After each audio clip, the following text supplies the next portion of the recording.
What is up, guys? We're back with another reaction video. This time we're checking out facts about slavery that are like never mentioned in school. And this is Thomas Sowell. Everyone calls this guy one of the brightest minds of our generation. I'm not too familiar with him. That's why I want to dive into this. And also, I'm sure I'm gonna get haters for this video, like, oh, you don't know slavery. But the only reason I want to dive into this is I feel like the better that we understand the past, the more equipped we are to deal with the future. So just learning and absorbing all this information is only going to help you, and I don't see how it could hurt anyone. Because I think one of the smartest things that you could do is absorb as much information as possible and then use the sermon. Because I think one of the best things that a person can do is absorb as much information as you can, and then you just kind of filter out what's good.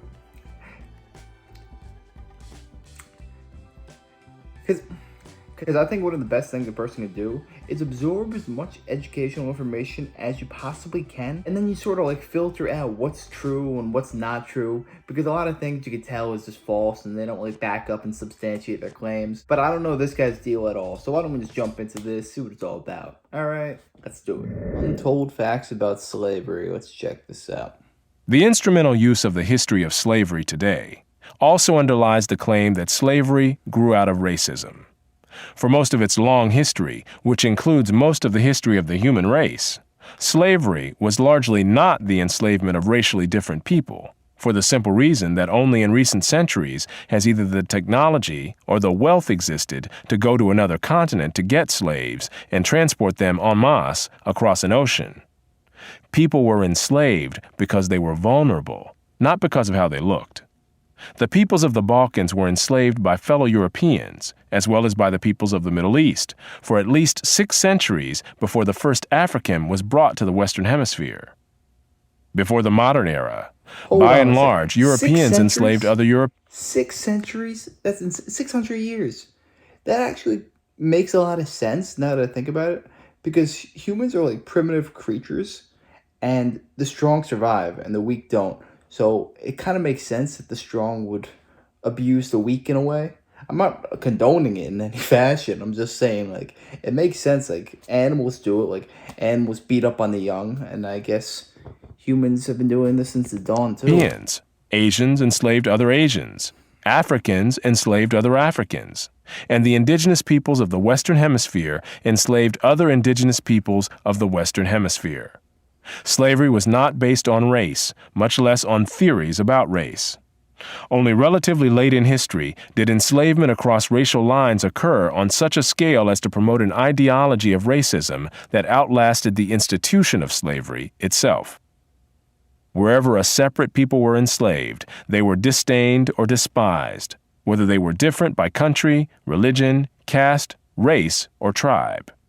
In East Africa, the Maasai were feared slave raiders, and other African tribes, either alone or in conjunction with Arabs, enslaved their more vulnerable neighbors.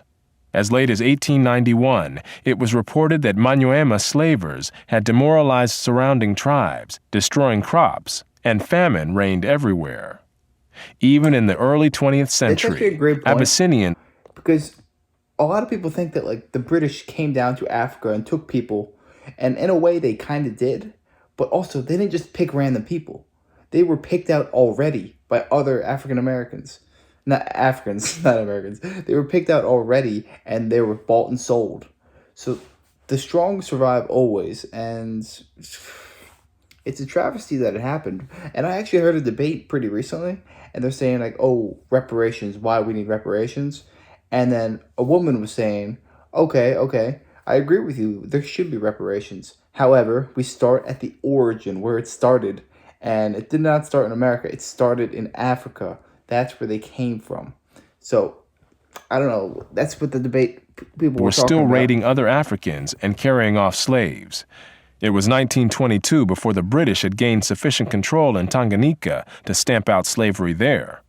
Arabs were the leading slave raiders in East Africa, ranging over an area larger than all of Europe. The total number of slaves exported from East Africa during the 19th century has been estimated to be at least 2 million. The form in which the story of slavery has reached most people today has been along the lines of the best-selling book and widely watched television miniseries Roots by Alex Haley. Challenged on the historical accuracy of Roots, Haley said, "I tried to give my people a myth to live by." This instrumental use of history, or purported history, is open to the same objections as other instrumental myth-making. Despite the impression created by That's Root, literally the thing about history. If you do not, because we're always being warped by history. Like, people are always changing it to fit their narratives.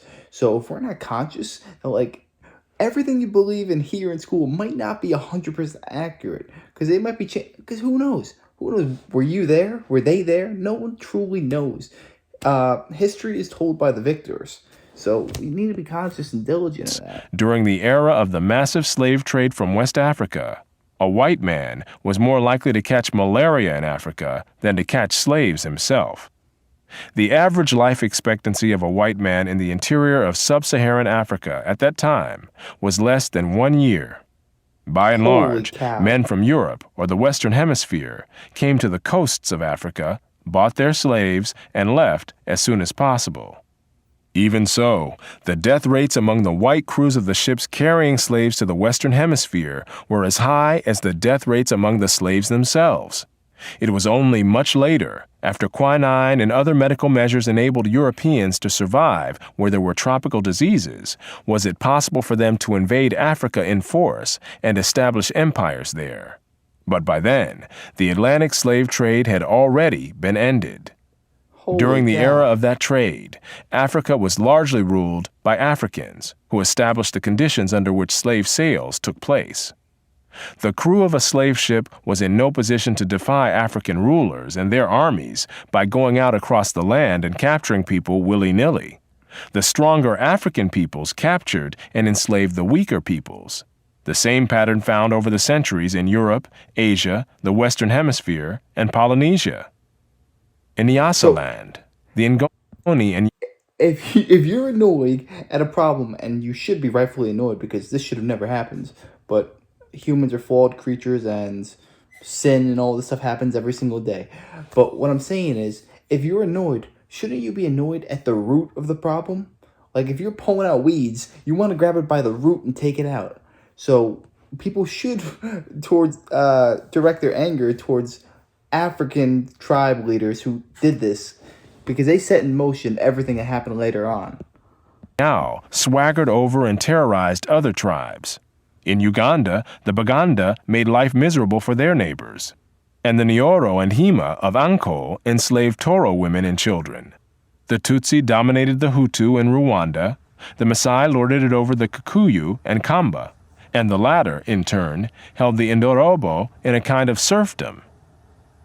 It was precisely the fact that Europeans, except for the Portuguese, seldom participated in the raids that captured and enslaved Africans that enabled most people in Europe and the Americas to remain oblivious to the traumatic experience that this was, with some Africans committing suicide to avoid capture and wives being whipped as they tried to cling to their husbands or children. Historian David Breon Davis pointed out that Europeans had little contact with the actual process of enslavement, and that, as late as 1721, the Royal African Company asked its agents to investigate the modes of enslavement in the interior. Europeans typically saw only the end results, enslaved people being offered for sale on the coast. It was much the same story in the Ottoman Empire, where those who bought slaves had no idea what these slaves had been through before. The unique position of the Western world in the history. It's not like today where you can get a background history on every single person. Like, what would you do before computers and before, like, documentation and all this stuff? You have no clue what anyone's been through. They could have, like, a serious disease that doesn't show outright, and then it could, like, wipe out a whole civilization. You know what I mean? Like, you didn't know anything about anyone back then. And especially the destruction of A slavery lot of the honor code. Need not imply that there was unanimity within the West on this institution. In addition to whites who defended the enslavement of Africans on racial grounds, or who opposed general emancipation on social grounds, there were many whites, and even blacks, who defended slavery as a matter of self-interest as slave owners. Although most black owners of slaves in the United States were only nominal owners of members of their own families, there were thousands of other blacks in the antebellum South who were commercial slave owners, just like their white counterparts. I had no idea. An estimated 1/3 of the free persons of color in New Orleans were slave owners, and thousands of these slave owners volunteered to fight for the Confederacy during the Civil War. Black slave owners were even more common in the Caribbean. In short, there were many defenders of slavery in the West, even in the 19th century. And outside the West, slavery was too widely accepted to require defense. No other nation ended slavery in the same way as the United States did, and few ended it after so short a struggle, as history is measured. That's the thing I love. That's the thing I love. People always talk about United States. It was such an evil history, evil history. We're the ones who eradicated it. Shouldn't that be what's the forefront? It was going on everywhere, but we decided to end it because all humans are created equal. That's what we believe. That's in our makeup. So it just boggles my mind when people are like, no, U.S. is evil. Like, they're just brainwashed. They gotta hear the facts. How and why did slavery end in most of the world? There were two major processes. Over the centuries, as more and more territories around the world consolidated into nation-states with their own armies and navies, raiding those territories to capture and enslave the people who lived within them became more hazardous in itself, and also risked military retaliation against the countries from which the raiders came. Thus, more and more peoples became off-limits to slave raiders over time. Put differently, the areas which remained subject to slave raiding over the centuries were primarily those where the people lived in smaller or weaker societies. Such societies continued to exist where it was difficult, for geographic or other reasons, to consolidate large areas under one government. This was true of the Balkans, the backwaters of Asia, and much of sub-Saharan Africa.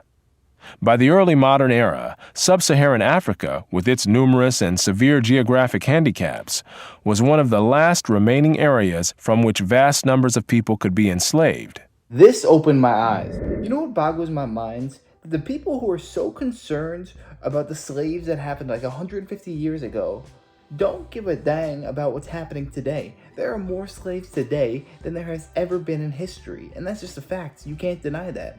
We need to be focused on human beings and protecting each other. And the thing that really grinds my gears is that people say, like, America's evil and all that. Like, why did they not liberate the slaves on 1776 Constitution? Why not right then? Well, first off, we would have never stood a chance against the British. We would have been wiped out because then we wouldn't be united. We would be like 5 colonies instead of 13. We needed to be united to defeat the enemy, and we could work out all these differences, which we did. Abraham Lincoln. Well, yeah, this really opened my eyes. Facts about slavery never mentioned in school. And you just have to wonder, why is this not mentioned in school? Why not? And really think about it with an open mind. Don't just blindly believe everything you're taught. Always question everything. That is one of the cornerstones of wisdom. But anyways, this was fascinating. I enjoyed every second of it. If you guys enjoyed this video, make sure to smash that like, comment, subscribe. Let me know what you want me to react to next in the future. I'll be happy to do it. And have a great day, everybody. Take it easy.